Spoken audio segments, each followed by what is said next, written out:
আমার মায়ের অনেক শখ ছিল যে তার মেয়েকে সাবানার মতো গুণে গুণান্বিত হতে দেখবে। আর এই শখের কারণ মা আমাকে একটা সেলাই মেশিন নিয়ে দিয়েছিল মায়ের নিজের টাকা থেকে।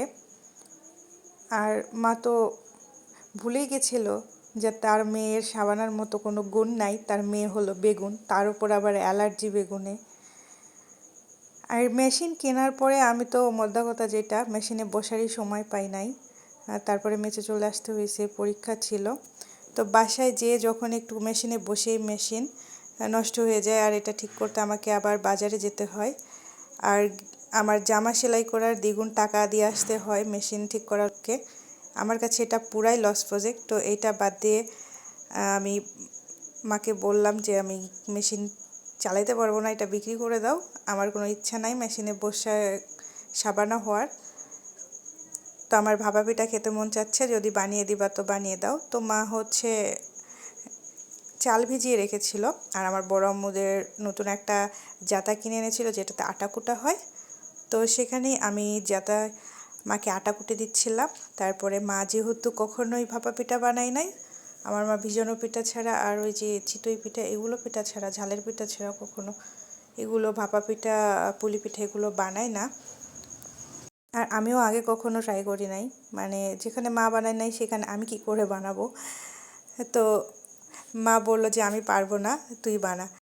তো আমি ইউটিউব ভিডিও দেখে ভাপা পিঠা বানানোর প্রসেসিংটা শুরু করে দিলাম গাইস। কিন্তু বাড়িতে তো নেট সমস্যা এত পরিমাণ যে আমি একটা ভিডিও ভালো করে দেখতে পারি নাই। তারপরে একটু দেখে কনসেপ্টটা নিয়ে বানিয়েছি, আলহামদুলিল্লাহ প্রথমবার হিসেবে ভালো হয়েছিল। তবে গুড় নারকেল একটু বেশি হইলে ভালো মতো সবার মতো আমিও বানিয়ে একটা ভালো একটা ভিডিও দিতে পারতাম, রিভিউ দিতে পারতাম।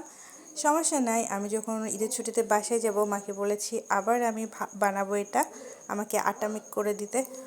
তো ইনশাল্লাহ তখন সেকেন্ড টাইম যখন বানাবো তখনও আমি ভিডিও শেয়ার করব আপনাদের সাথে। গাইস, আমি আগে ভাবতাম যে পিঠা বানানো এটা অনেক ঝামেলার অনেক কঠিন কাজ, কিন্তু আসলে এতটা কঠিন না। এগুলো একটু মন দিয়ে করলে অনেক সহজ। যেহেতু প্রথমবার করছিলাম তো ভাবছিলাম আসলে ও বাবা মাকে খাওয়াতে পারবো কিনা, এটা আদৌ খাওয়ার যোগ্য হবে কিনা। তো আমি এই ভাবতে ভাবতে পিঠাটা ভাপের জন্য রেডি করে দিচ্ছিলাম, দেন বসিয়ে দিয়েছি।